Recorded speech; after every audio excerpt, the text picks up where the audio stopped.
Riding Freedom. In the beginning.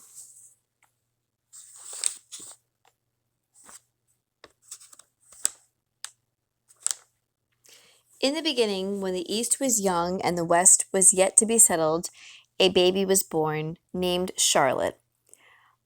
When she was nothing more than a bundle, she surprised her parents and puzzled the doctor by surviving several fevers.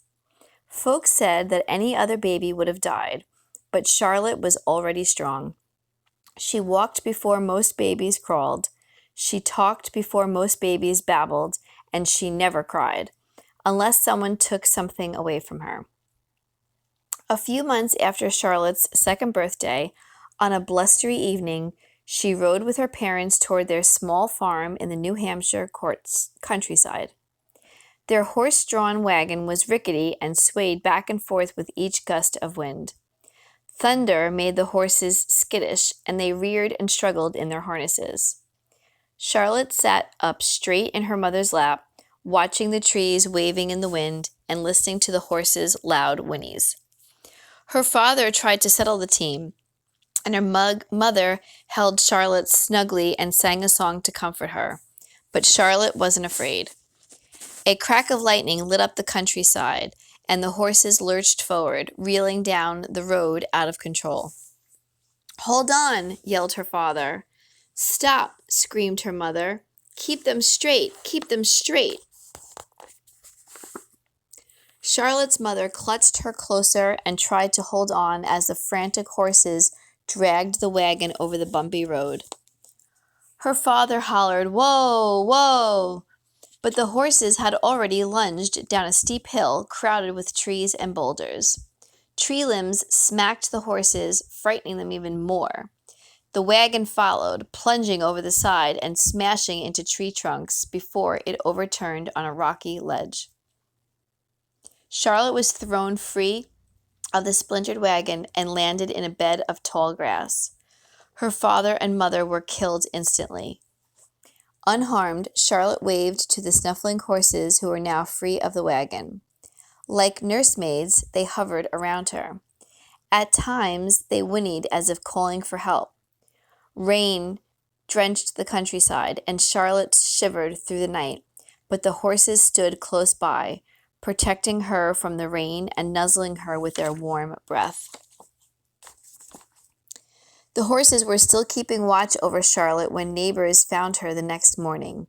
She was holding so tight to one of the horses' reins that they didn't dare pry it out of her hand. The old doctor, who had known Charlotte since she was born, wasn't at all surprised that she survived the crash. Instead of taking the horse's rein out of Charlotte's hand, he cut the leather well above her grip.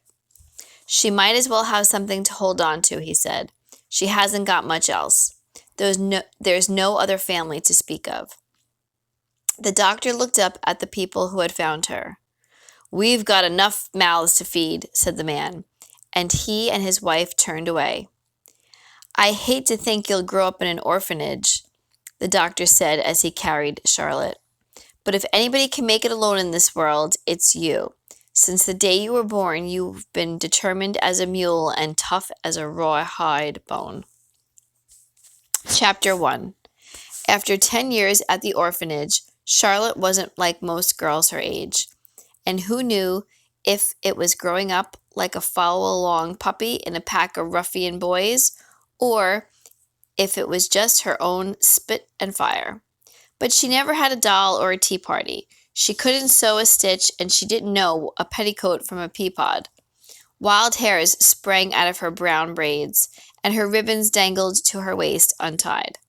Her frock, which is a dress, was too big and hung like a sack on her small frame. Smudges of dirt always covered her, and instead of girl-like lace, for as long as anyone could remember, she wore a strip of leather rein tied around her waist. Charlotte's greatest misfortune was that Mrs. Boyle, the cook, had been put in charge of her. With the shape and personality of a very large toad, and without a mothering bone in her body, Mrs. Boyle certainly wasn't going to teach Charlotte how to be ladylike. She couldn't be bothered with Charlotte, except to order her around the kitchen.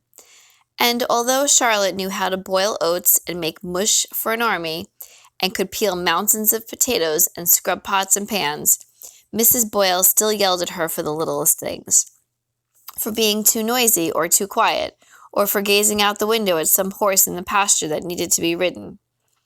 Being in the kitchen was a thorn in Charlotte's side, and she hated it worse than falling in a real briar patch. That's like a thorn patch. Every day Charlotte did her chores in the kitchen as fast as she could. Then she hung up her apron and headed for the only place that made her happy, the stables. Today, Charlotte hurried there with one thing on her mind: winning the pasture race. As soon as Charlotte approached, the horses started moving toward their gates and hanging their heads over to be petted. The smell of the sweet, dank hay and the horses comforted her like an old quilt on a cold day. The elderly stable master was raking the stalls. "Hi, Vern. Is Freedom ready for the race?" "Miss Charlotte, that horse is always ready to run, and as much as she takes a shine to you, I suspect you could talk her to the moon and back." Vern was tall and thin, with leathery skin the color of coffee with no milk. He tended the stables with a quiet, gentle nature.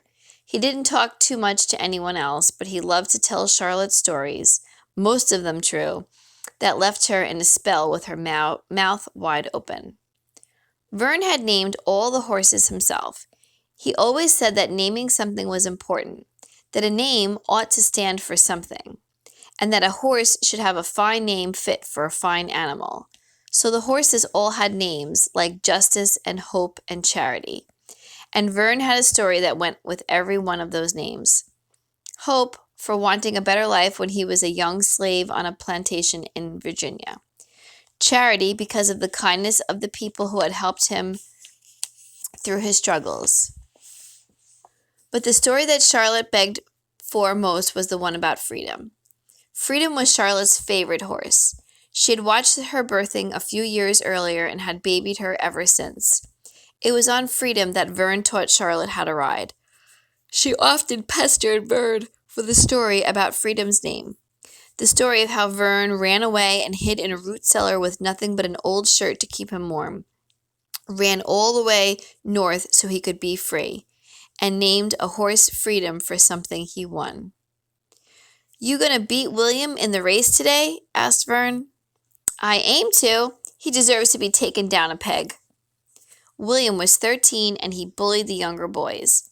He threw rocks at the cats and kittens. He whipped the horses, and he couldn't stand that Charlotte was better than he was at climbing trees and riding horses. "I suspect you will," said Vern. "Freedom trusts you. William's riding Justice, and Justice just as soon throw him off. That boy is full of no respect for horses. You know what I always say." Charlotte knew it in her heart. "A horse rides the way it's ridden," said Charlotte. Vern nodded his head, and Charlotte led Freedom from the stall.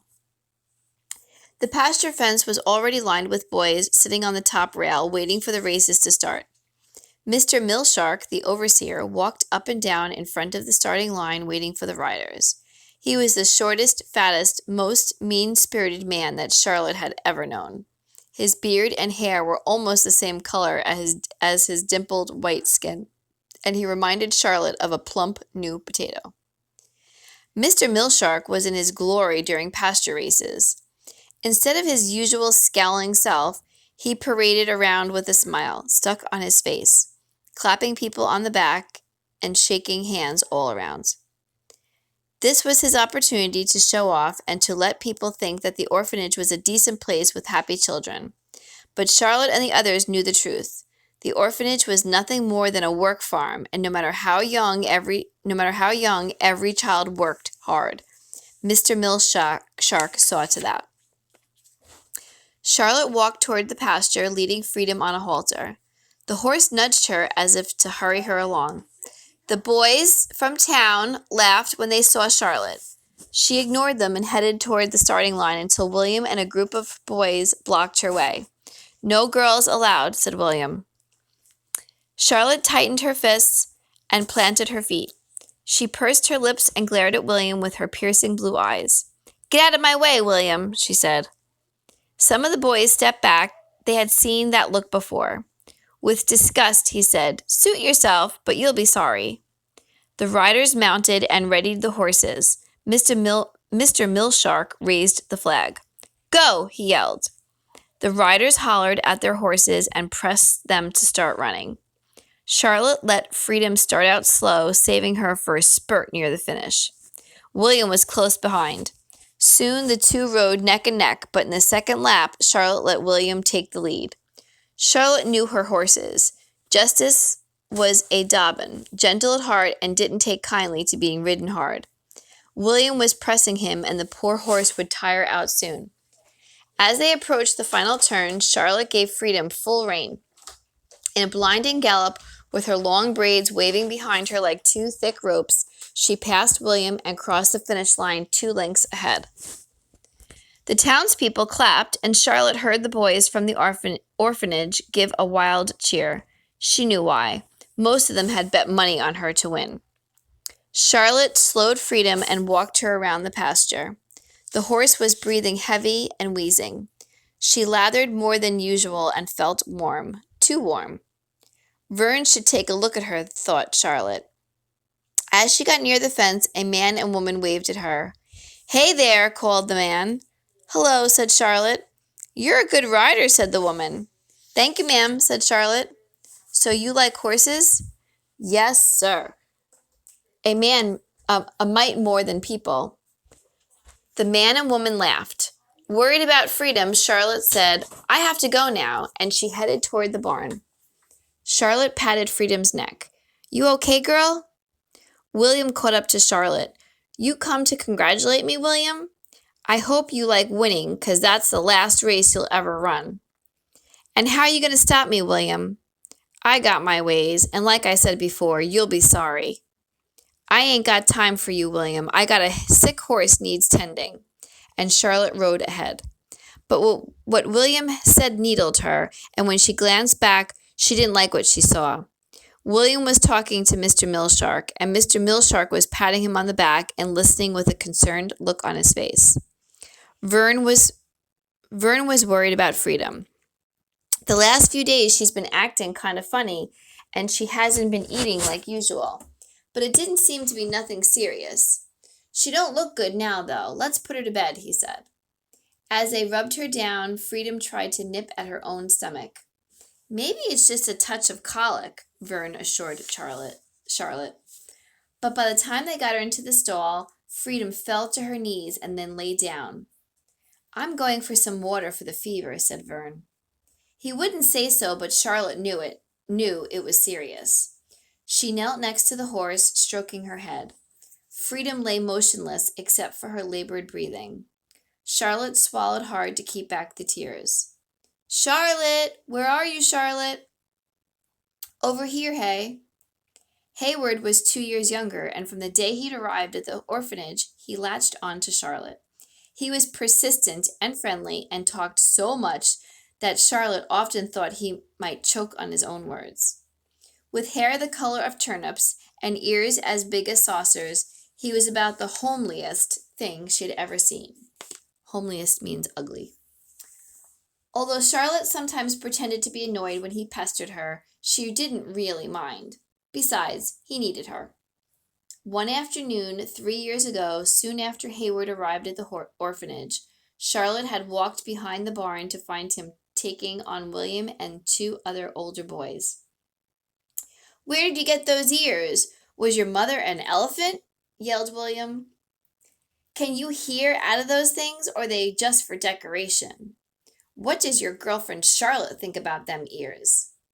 Hayward was bloody and bruised, but still fighting with a never-give-up look in his eyes when Charlotte dove in. The 3 boys were left in worse shape than Hayward, and Hayward and Charlotte had been left with each other. They had been best friends ever since. Hayward climbed over the gate into the stall. "Freedom's real sick," Charlotte said. Hayward nodded his head. "I'm sorry, Charlotte." And then for once he was quiet. They lay back in the hay with their arms tucked behind their heads and stared at the light that slivered through the rafters. Someday, Hay, we're going to leave this place, you and me and Freedom. I'm going to have a fine ranch and a home. I'll have fowls every spring, and you can come work for me and train them to be fine riding horses." "Yeah," said Hayward. "And we'll hire a cook, a real good one. And we'll put a sign out front that says private property, so no one as mean as William can ever set foot." "Tell again how we're going to get that ranch, Charlotte." "Well, we'll be here until we're 16. First, I'll leave and get a job and save some money. Then I'll come back for you and we'll go looking for the ranch. Let's get a ranch far away from here." "Don't worry, Hay. It won't be anywhere around here."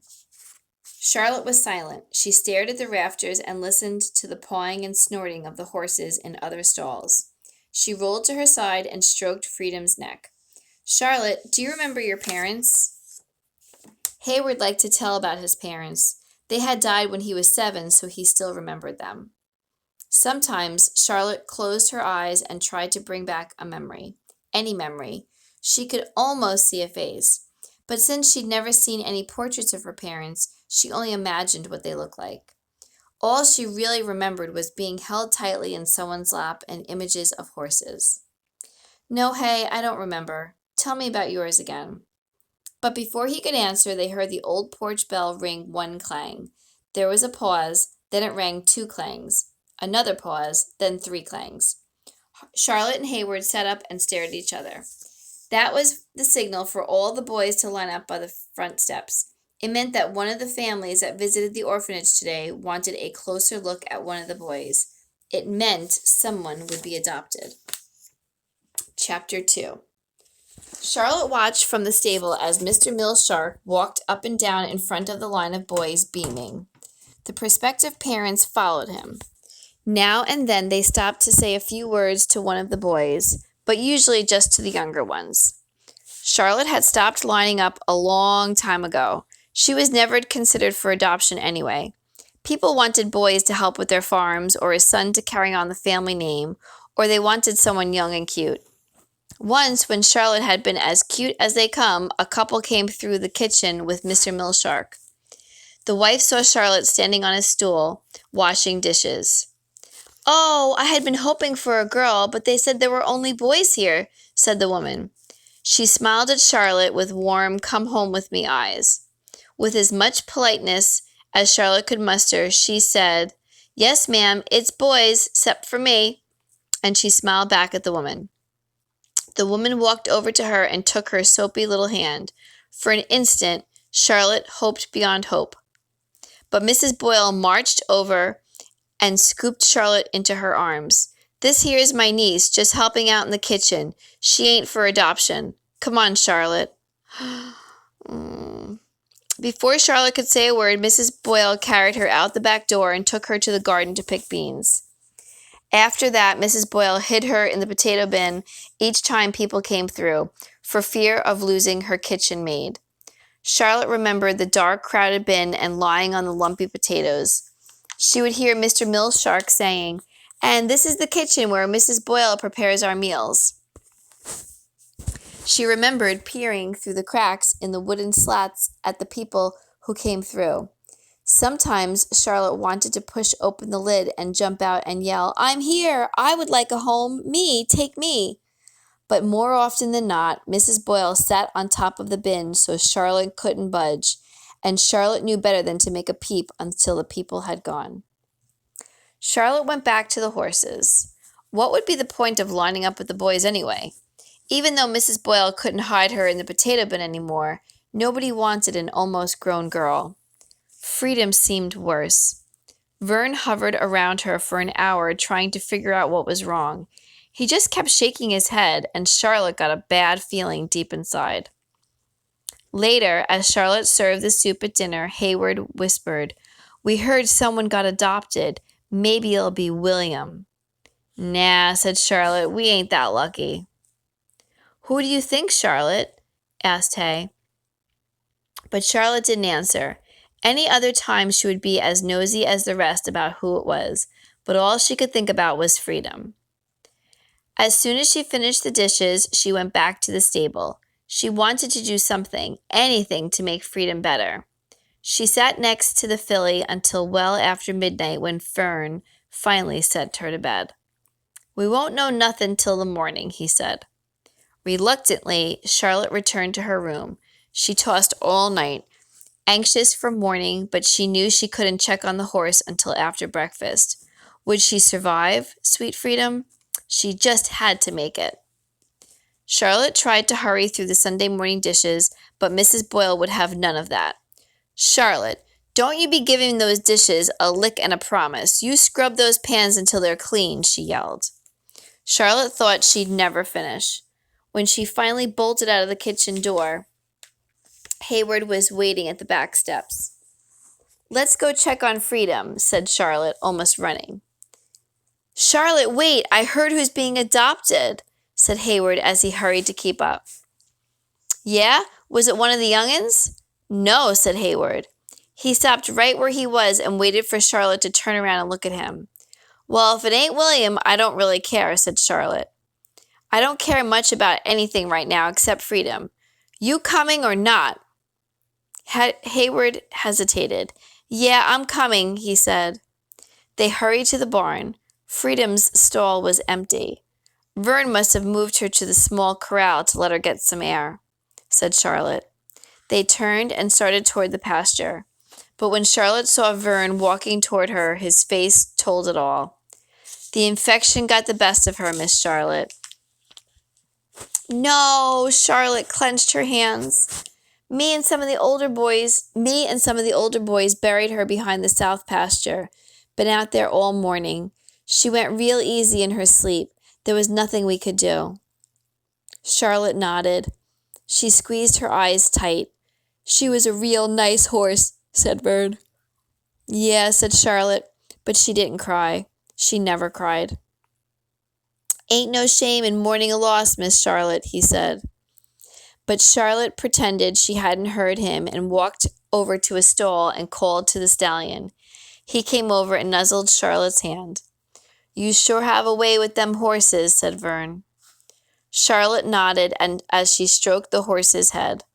"You go right ahead and rake them stalls if you a mind to it. You're the best stable boy I've got," said Vern. "Sometimes I don't know what I'd do without you in here tending to these animals. You, my right hand in this stable, Miss Charlotte." Charlotte forced a smile. A feeling crept up into her throat and made it hard to swallow. She felt like she was on the verge of something. She tried to shake it off. When she couldn't, she grabbed a rake and started working. She tried to concentrate on the raking, but all she could see was her last glimpse of Freedom, lying in the straw, breathing heavy. Her eyes closed. "Charlotte," said Hayward. She had forgotten about Hayward. He had wanted to tell her something before. But before she could ask, Mr. Milshark's stern voice startled her. "Charlotte!" he yelled. Charlotte couldn't remember Mr. Milshark ever setting foot in the stables. Vern stood up immediately, and Hayward, who was even scared of Milshark's shadow, fled to the tack room to hide. "Vern, just a few words with Charlotte and I'll be on my way," said Mr. Milshark as he turned to Charlotte. "It's been brought to my attention that some of the townspeople don't think it's quite ladylike for you to be racing the boys. Our reputation here is of raising strong, strapping young men, and we can't have folks calling our boys mollycoddles now, can we? You're getting close to being a young lady, and you'll need to start acting like one. From now on, you'll have full duties in the kitchen with Mrs. Boyle. The stable is off limits to you." Vern looked up from his work. He never questioned Mr. Milshark, but he said, "She's a help in the stables. She does the work of 3 of them boys, and she knows the horses as good as me." "Is that so?" said Mr. Milshark. "I heard that she rode a sick horse in the race yesterday, and that horse died this morning. A young man wouldn't have made such a foolish decision. She'll stay in the kitchen where she belongs." Mr. Milshark turned and left. Charlotte looked at Vern. "He's got a cold heart, Miss Charlotte, and you know you had nothing to do with Freedom dying. I'm real sorry. Maybe he'll change his notion." Charlotte couldn't speak. She ran from the stables. She ran hard without stopping, toward the tree line behind the pasture. She hated this place. Mr. Millshark would never, ever change his mind. Hayward called after her, "Charlotte, wait!" She slumped against a tree and bent over to catch her breath. Hayward caught up to her. "Charlotte, you all right?" "I don't know, Hay. Stinking old milk shark. I can't think of nothing worse than not working with the horses. I can't wait to leave this place.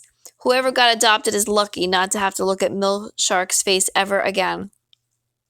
"I've been trying to tell you, Charlotte." Hayward looked down at the ground and drew a circle in the dirt with his boot. He didn't say anything, just kept looking at the dirt. "Hayward, what's got into you?" "It ain't William who got adopted. Well, you see, it was me. It's a family from Nashua. Name is Clark.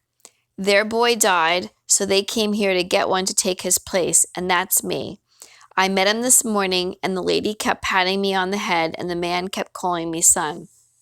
I guess they don't mind about my ears." Charlotte stared at Hayward like he was talking crazy talk. Surely it couldn't really be true. Why, Hayward was 10. He couldn't leave now. They had plans. She took a deep breath and felt her stomach do a flip-flop. A voice came out of her mouth, but it sounded strange and shaky. "That's real nice, Hay. I asked them if they wanted a girl too, but I guess they don't." Charlotte looked out over the pasture and nodded her head as if Hay were telling her some everyday news. Well then, when are you leaving?" she asked. "Tomorrow morning." Charlotte nodded again. Tomorrow was Monday. They always helped Vern soap the brittles on Monday. Course, they could still change their minds. Do you think they'll change their minds, Charlotte? Charlotte looked at his worried face. Getting adopted was what every boy lived for. Even Charlotte had those dreams. Dreams of a home, dreams of a family. At least Hayward would be in a better place than the orphanage. She shook her head and reassured him. "Nah." She reached out and ruffled his hair. "You're just what they want, kid." Charlotte sat down under the maple. She felt like someone had socked the wind from her. Her hands shook. She sat on them to keep them still. Hayward sat down next to her. "I'll write you, Charlotte. Then you'll be the only one here that gets letters." She looked at Hayward. His ears stuck out hard from under his cap. Charlotte closed her eyes. She realized that she'd been hoping for something for a long time.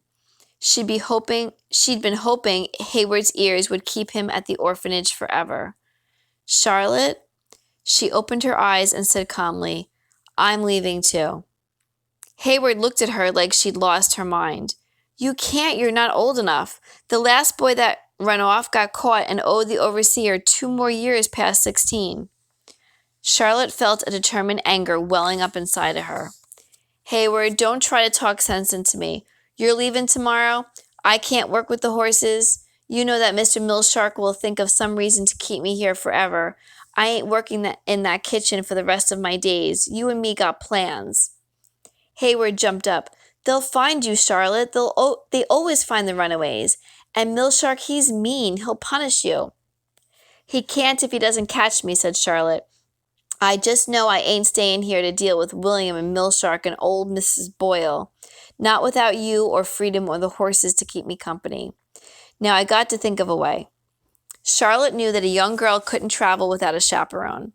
She stood up and put her hands on her hips and paced around in a circle, staring at the ground. She kicked at a rock until it flew into the air and landed in the pasture. She would need money to leave, and when she got away, where would she go? She would need a job. Who would hire her? "Don't do it, Charlotte." Charlotte looked at him. She looked at his hair stuffed under his cap, his overalls hanging crooked to one side. She already missed him, and he hadn't even gone yet. It wasn't fair. None of it was fair. Not even that she couldn't travel alone. A young boy like Hayward could travel around without question. As she considered this, a tendril of an idea began to weave itself around in her mind, and a plan began to take shape. I gotta go, Hay, she said, but I'm going to need your help. The end of chapter 2.